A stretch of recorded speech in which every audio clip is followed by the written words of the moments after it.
Alright guys, welcome back to the Poke News, episode 2.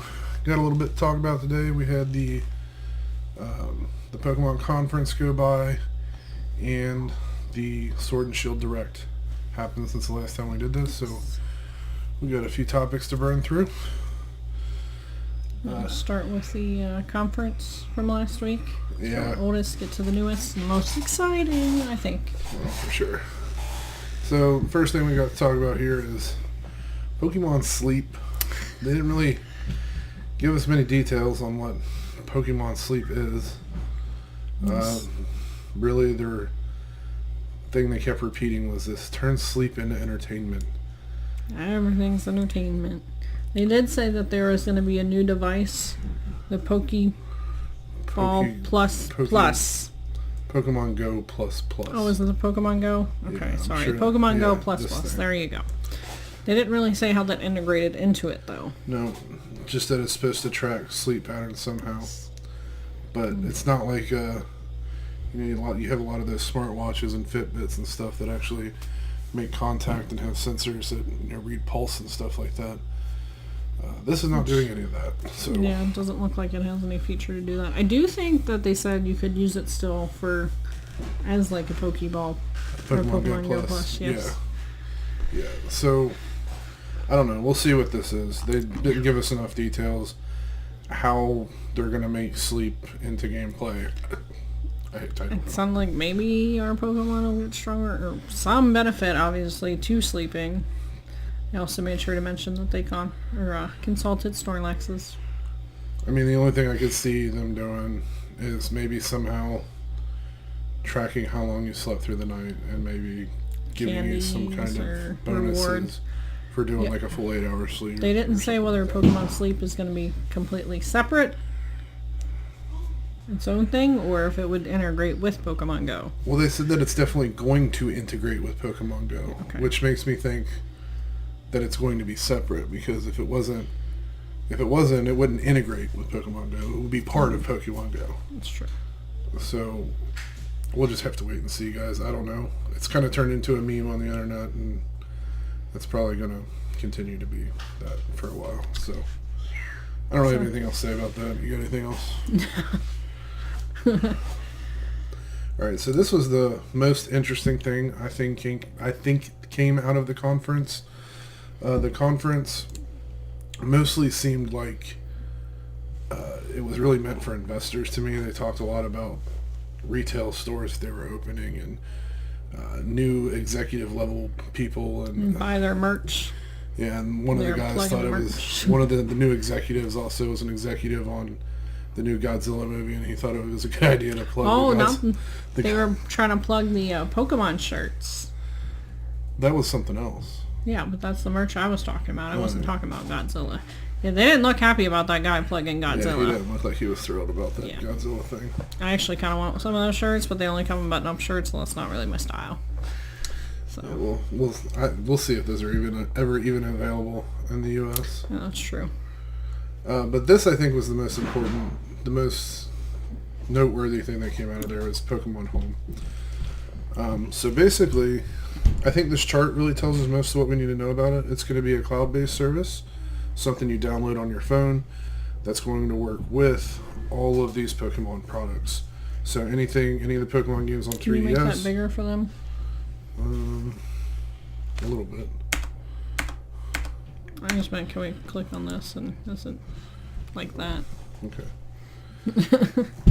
So, but no, it's blocked out by our faces. So You're only missing Let's Go Pikachu and Let's Go Eevee. So yeah, you're going to get all the Pokemon games from the 3DS, Pokemon Go, Pokemon Let's Go Pikachu and Eevee, which are hidden by my ugly mug, and then it's going to integrate with Pokemon Sword and Shield. The most important thing I think to take out of this chart, though, is the fact that you see these arrows that make a point of showing you that you can transfer from a Pokemon 3DS game to Pokemon Home, from Go to Pokemon Home. You can't see it because of our faces again, but there's an arrow here going from Let's Go to Home. And then from Sword and Shield we have to and from. So theoretically, you could transfer a Pokemon from any of these other Pokemon games, anything from the 3DS, Let's Go or Go, and import that into Sword and Shield. So, but you can't transfer to anything else. The only thing you can take out, the only game you can take anything out of Pokemon Home through, at least if this graphic is to be believed, is Sword and Shield. And this is Nintendo's graphics, so you would think that it should be accurate. Right. But it's pre-release too. Things might change. Who knows? Yeah. You know, we can't. Nothing's concrete until it's in your face. We don't have a 3D app. Oh, I guess we have Sun. But we have Pokemon Sun. Nobody plays it. But, well, it's not, and we played through Let's Go Pikachu and Eevee, so... I can't see what you're saying.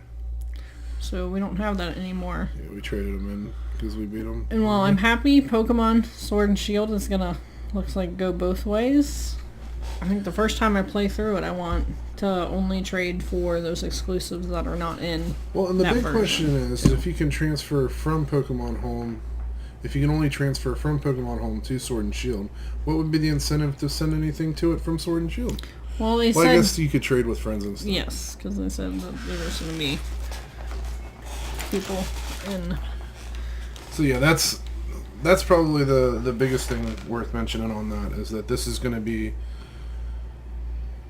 you know, Pokemon Home is its own thing. So you could trade Pokemon from Sword and Shield with friends, just if you met up with them at the mall, even if neither of you had your Switch on you, which is kind of cool. Yeah. But I think this is cool. This was the only thing I really cared about out of that conference, honestly. But I do wonder if there's going to be any price to this. I doubt it. You know, I can't say for sure, obviously. I just don't see what... Yeah, I don't see the benefit of charging people for this. I don't think many people would use it then, for it. But, right. You know. You never know. Anything else on Pokemon Home? Mm-mm. Alright, on to the next. This was another thing talked about in the conference, Pokemon Masters. Again, we didn't get a whole lot of details on this. They got some pretty cool artwork here, though. We started a lot of hype. I'm going to get my drink real fast. Where are we going? Okay. We see here that we've got a lot of the old trainers from old games kind of in the background here, or the old gym leaders. So I know they were touting that as well. You know, you can go through this game, you can go and fight old gym leaders again. I know Misty and Brock were specifically brought up. And they showed red. So, I don't know. This little article we pulled up here is honestly pretty crappy because there was actual screenshots of the game. Let me see if I can find one of those for you. And the screenshots look kind of cool. I'm kind of excited to see it, to give it a shot and see how it plays. Oh, last time we talked about the last new Pokemon mobile game they announced, which was Pokemon Rumble Rush, and that's out now. Yeah, and then it looks like 3v3. So I assume that's you controlling, you know, them simultaneously maybe, or it's you and two computer. But you see here, you're set up for actual Pokemon battles. You got a Starmie, a Pikachu, and an Onix, and I can't see what you're putting. It looks like a Caterpie and a Drifloon, and I can't see what that is. Yeah, those are pretty tiny. But that'll be kind of cool, I think. I don't know. I'm interested. I want to see what it's like. Definitely try it. Anything else on Masters? Well, update as we get more information about the games and services that they announced. Yeah, this one I'm quite a bit more interested in than I was in Rumble Rush. Rumble Rush has released. I think you just said that. Yep. I've downloaded it. I haven't had a chance to play it yet. She has played it a little bit. What do you think of it? I mean, I don't think it's not fun, but I think it's more of a to keep me busy game rather than a let me invest my time into it. Like, I'm waiting for my food at a restaurant or something. Waiting for It's the a lot. bus, or... Yeah, it's a lot more simple. It's tap, tap, tap. So, But they look cute, though. I mean, I'll continue to play it, but I mean, you guys give it a shot. Let us know what you think of it. definitely. Sorry. I'm also trying to go crazy. This I was pretty excited about. This came out of the conference as well. They're making a sequel to Detective Pikachu. If I'm honest, I don't have a lot to say about it because I never played the original Detective Pikachu. But now we're gonna play the original Detective Pikachu. So and I don't think they announced anything other than Detective Pikachu 2 was coming. We did see the movie. Yes. And from what I understand, the movie is supposed to have followed the plot of the first game fairly well. Maybe not perfectly, but fairly well. So I guess this is kind of supposed to be the continuation of that story that we saw in the movie. I don't know how compelling I feel like that story was to want to see another part of it, but somebody thought it was because they're making another one. They didn't give any details other than Detective Pikachu 2 is coming. Yeah, they didn't say when, they didn't say, anything other than that. It's going to be a Switch, so I guess they didn't mention making it on 3DS.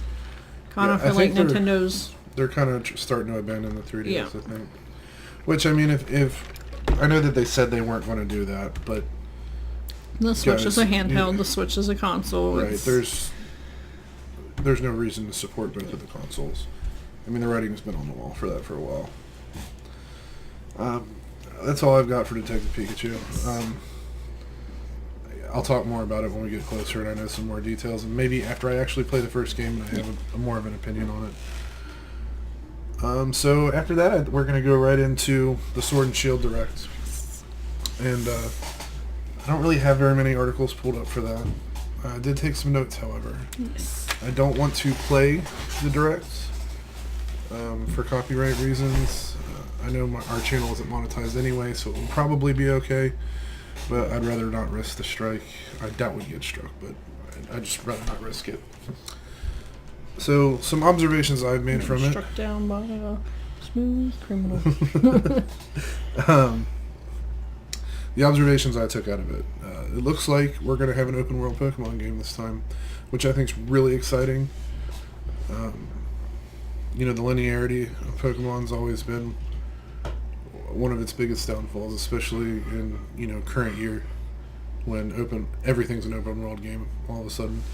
Most of them done really crappy, so it would be nice to see one done well in the Pokemon universe. I did see a little tidbit about Elder Scrolls 6 and that they plan on it being a 10-year game, and that's why it took so long. It's like, we'll see.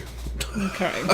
It sounds like you guys are just coming up with an excuse not to make one for a while. After Fallout 76, I'd take everything Todd Howard says with a grain of salt. Speaking of that, I mean, I know we've never really discussed doing any other gaming content on the channel, but, if you guys are interested in seeing other things than just Pokemon, let us know. Maybe we'll consider branching off. She plays games, and I'm a huge gamer, so I know a lot. Say I play games. I have a lot of opinions. I have more opinions than you do about games, is all I'm saying. But anyway, back to Pokemon. So I did notice that Pokemon were in the field, which I also think is a great idea. I hate random encounters, even though... Yeah, it seemed a lot more Let's Go like, where they were popping up. Mm-hmm. I'm in my 30s. I grew up on RPGs with random encounters. I'm not... If you like those, I'm not hating on you. I love a lot of Pokemon where it was walking through the Viridian Forest was just a hot mess. Right. I love a lot of old school RPGs with random encounters. However, I think if you follow the trend in RPGs, they're all kind of moving away from that, and there's a reason for it. It's because they're annoying. I know Pokemon purists are going to hate me for that, but they always, since I was a kid, I was just like, I want to get through this stupid forest. Go away, Caterpie. I'm not one of these people that's like, take away the Pokemon battles. I want everything to be Let's Go. No, I definitely want to be able to battle. No, I'm fine with battling to capture a Pokemon. I'm completely fine with that. But I want to see them on the field. I don't want to just randomly get into an encounter. I don't want to have to go through 20 Pidgeys to find, I don't know, the Rhyhorn I'm looking for. It's annoying. I want to spend 3 hours trying to get through that tiny little space because, time to fight. After that, we have, it looks like they're introducing some kind of raid system. Cool. Multiplayer in general. they said that raiding was one of the ways that they were implementing multiplayer. So They didn't elaborate on any other ways, but they said it was one. So I would expect to see some other ways. Yeah. And the raids were up to 4 people, and they said it could be local or online. Mm-hmm. So you don't, if you don't have friends that play, you can still participate. Mm-hmm. Yeah. They were going to be dependent on what Pokemon was in raids, depending on the weather and the area you're in. So, yeah, I think even in the field, I think weather's going to have an effect. Yeah, they said on the Pokemon that show up. It's going to be a bit more like Pokemon Go, where the Pokemon are dependent on the weather. Mm-hmm. I know Nintendo's made a couple odd decisions when it comes to online. I know there's a lot of stuff going around where they're talking about you're not going to be able to play with friends in Mario Maker 2. I would hope that they don't make that same mistake in this game. Obviously, with local multiplayer, that wouldn't be an issue, but there's no reason that you shouldn't be able to raid with a friend if you're both at home. That's stupid. They did make sure to put in little disclaimers about, you got to pay for the online subscription. That's additional. There could be additional other things needed. I don't remember their exact wording, but it sounded like... It said other accessories. I don't see what other accessory you would need to do that, but... Another accessory that makes them money. The warning was there, though. And then it looks like the new gimmick in Pokemon battles is going to be what they're calling Dynomaxing. Excuse me. So Dynomax looks like it just makes your Pokemon gigantic, which personally I think is a little lazy. We've seen them do much more intricate things to the appearance of the Pokemon with things like Mega Evolutions. But essentially what Dynomax is going to do is it's going to increase all your Pokemon stats, make them much more powerful, and upgrade their moves. Which is going to... It only lasts for 3 turns in the battle. You can only use it once per battle. Once per battle. And in the raids, only one of the people in the raid can use it. You have to decide. So the game mechanic in and of itself, I think, is pretty cool. I think it's going to add a lot of cool layers of strategy to not only to battles, but also in the raids. Yeah. When to use it? Who uses it? Maybe I'll drink your... Sorry, guys. But I just think the visual execution was a little lazy. I do find some joy in the giant Pokeballs that are like this big, as big as their head. And they're like, ah! Yeah. Okay. They showed off a few new Pokemon. They had the coolest of the sheep. I can't remember what it was called. Wooloo. Yeah. I guess it's cute. It's a sheep, guys. It's cute. They showed off a flower thing, which... We probably should have wrote down the starters, though. Sobble, Scorbunny, and Grookey. But we've known those for a bit now. Yes. But I'm going with Scorbunny. Scorbunny. I don't know if Shade has decided. Sobble's the water one, right? Yes. I think that's probably the direction I'm leaning. Okay. What do you guys... If you're going to... Planning on getting it, are you going to be Grookey, Scorbunny, Sobble, not decided? Do you pick... on cuteness, I used to pick just based on who I thought was the cutest. Squirtle was always, the cutest to me.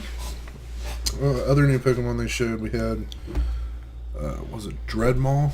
Was that the snapping turtle? Yep. He's pretty cool looking. Yep. Don't know if he evolves or not, but he looks cool. Yeah, they only mentioned one evolution in the video. Yeah, well that was the weird flower one. That we can't remember its Something name. Floor, spelled in the French way. I can't remember though. And then it turns into a big puff of cotton. Yeah. Interesting. Giant cotton head. I don't know. I wish they would have shown some more of the cooler looking Pokemon. Maybe at E3. Please. Maybe they'll announce how many too. They haven't announced the number for the Pokédex. They did show us Corviknight. He is super cool looking. Yes. I am really excited about that one. And he has an even better feature of quick travel. Fast travel. So that'll be nice. Yes. That's also another kind of... That's kind of... Man, I gotta run. It's kind of one of those staples in open world games, right? In an open world game, you need a fast travel system. Makes Can't sense afford for them. 3 hours to run across the field. Right. It makes all sense your for them gameplay. to introduce a Pokemon as a means to do that.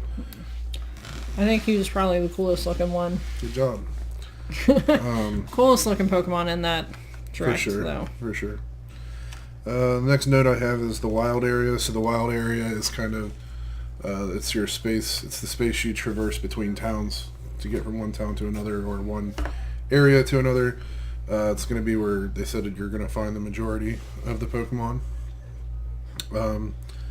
Which makes sense, it's the uninhabited. People don't live there. Pokemon can roam free, kind of deal. So that'll be cool. I mean, Definitely. like we said before, the Pokemon you find in the wild area are going to vary by location and weather. You're going to have, at least it looks like in the wild area, maybe in other places, but at least in the wild area, you're going to have a free cam, which I think, again, in an open world is kind of necessary. I mean, you're going to have a lot of pretty cool looking views that you would just not be able to see if you didn't have the free cam. Good upgrade. Next thing I have here is multiplayer. We've already talked about that a little bit. Local internet. The raids are one multiplayer feature. Oh, they're going to be Pokemon that they said are exclusive to the raids. Yeah. So it's going to be the only way to catch them is to do the raids. They did not say which Pokemon. They did say, some of your favorites from previous gens are returning. They showed, I think, Growlithe. They showed Gyarados. Quagsire. I'm trying to remember all of them. There's a few others.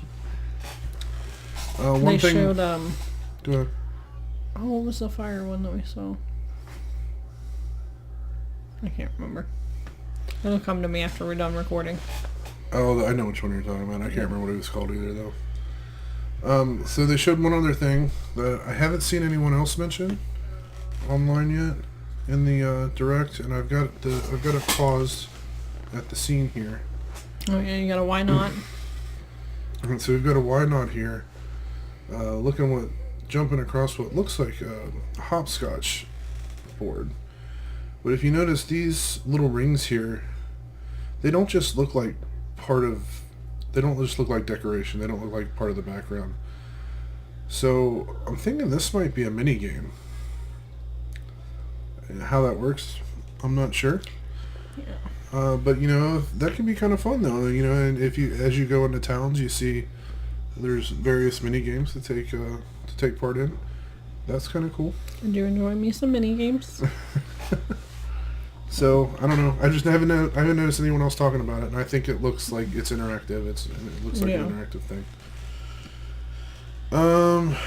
So they talked a little bit about your rival, his name is Hop. Like a bunny. He's going to be the brother of the champion in the Galar region. So the Galar region is the place And that was game Leon. takes place. So the champion's name is Leon. His brother Hop is the rival. Hopefully we see more of an actual rivalry between your rival this time. That was one of the disappointments I had in Let's Go Pikachu and Let's Go Eevee. For the most part, I liked the game. It was good. I didn't have a whole lot of complaints about it, but one of the few that I do was the fact that your rival didn't seem like a rival at all to me. Yeah. I even named him something not very nice in anticipation of not liking this person, and he was nice to me the whole time. Yeah, I can't remember what I named mine. I want to say I named him Gary because it said my rival, and I was like, that's my rival. It's Gary. I can't say what I named him on this channel. That's not family friendly. They did say our professor is Professor Magnolia. It is a female professor. I think that's the first time they've had a female professor. Yeah, and then her granddaughter is also her assistant, so she is going to be playing a semi-important role as well. And what was her granddaughter's name? I can't remember. I forgot. I didn't write it down. I can't remember her name either. I remember it was like LIA at the end. Because I was like, oh, Magnolia, and then that's her granddaughter. I remembered. I'll say it. We'll put it in the comments or something. And then the only other thing I had to talk about that I took a note on was the fact that in the gym battle that they showed with Milo, who's supposed to be the the grass gym leader. In that gym battle, they said something about the crowds getting excited when you Dynomaxed in a gym battle. So are we going to see crowds that react? Interactive? Or that react to, at least react to your battle? Like as your battle hits a fever pitch, or hits a, the climax of the battle, is the crowd going to get all pumped up? Are they going to be jumping up? Chanting? That'd be cool, right? We've not seen that before. And it's kind of always something I've assumed, I've always imagined that even when I was a kid, when I was in the gyms and I was fighting the gym leaders, I always just imagined that we had an audience and they were cheering us on. I mean, there was definitely, in the anime, Misty, they had a whole big setup at their gym and they were cheering on the battles, and then when they go to, fight the Elite Four, there's tons and tons of people, and there's always people cheering on in the anime. So, it makes sense that there would be people cheering in the game. So it would be cool to actually see them. And they showed the gym looked grassy. It was almost like a soccer field. Looked like a stadium, Yeah, so, but I wonder if that's going to change depending on, when you go fight, say Brock was in this game and you were fighting the Rock gym leader. Would it be rocky? Or is it always grassy like that? Well, is it dependent on their... Probably. I would kind of probably expect that. I feel like it should be. That's kind of how they've done it in most of the other games. All the gyms are kind of themed on... Yeah. And they didn't say how many, I assume 8 gym leaders? But they didn't say. I don't know. So, we'll have to see. But I think we've hit on everything I wanted to talk about in this one. I made a very short few notes, so good. She was sleeping the whole time I was taking notes. That's because we had to wake up at 4:30. Well, we didn't have to wake up at 4:30. Pokey Baby woke us up at 4:30 yesterday, and he had a procedure at 7 in the morning, so we had to be up and out of here. He's fine. Don't worry about it. But I think we're just gonna go ahead and take us out of this one. Yeah, thanks for watching, guys. If we missed anything in this that you wanted us to cover, let us know. Let us know which was the most exciting announcement for you. Are you more excited about Sword and Shield? Oh, before we go, they did announce there's going to be a special 2-pack Sword and Shield. They didn't say if there's what's going to be special about that other than there being both games. So they didn't say if it's going to be a special packaging or maybe you'll get something special when you pre-order. They also didn't put a price tag on it. Yes, but we were definitely going with that option because we were buying one copy of each anyways. Yeah. And I believe Shade's going with Sword and I'm going with Shield. We didn't talk about the legendaries. Yes, they announced the new legendaries. How dare we? Or 2 legendaries, I should say, because there's always a trio, too. And if I'm 100% honest, I did not remember what their names were. They were really weird names. They look like 2 wolves. Yeah. One carries a sword. The other one's kind of looks like he had a lion's mane. That's a shield. Yeah, I'm cool with that, though. I think there are cooler looking legendaries in the game already. I think there are some that don't look as cool, though, too. Sure. Flip it either way. The big thing to take away from the reveal of the legendaries, I thought, was if you go back and you watch the direct, they start out that encounter by fighting each other, and then they sense something, and they go back to back and decide to help each other. Well, we don't know what that something is. Is it good? Is it what's bad? The big bad? Because that's what they were alluding to, I'm pretty sure. Yeah, was it just more, maybe it's the mythical coming, or was it somebody, like Team Rocket coming? Or what's the team going to be in this game? Because they usually change them game to game. And in Sun and Moon it was Team Skull, and then there was Team Aqua and Team Magma and another one, and so... But I think... Go ahead. Let us know which, announcement's the most exciting. I think for Arrow, he'd probably say Pokemon Sleep, because apparently that's his favorite activity besides actual Pokemon. And tell us, are you getting Sword? Are you getting Shield? Are you getting neither? Which legendary do you think was cooler? Let us know that too. But yeah, again, if we missed anything, let us know. And if it's something particularly egregious, maybe we'll make another video about it. Like, subscribe, follow us on the social medias at the PokeForce. Indeed. Make sure to subscribe so we can get that giveaway going. Yes. Thanks for watching. 30 more people. 30 more, yeah, we're at 20, so 30 more. We will get there. Thanks for watching, guys. Have a good night. Y'all have a good one.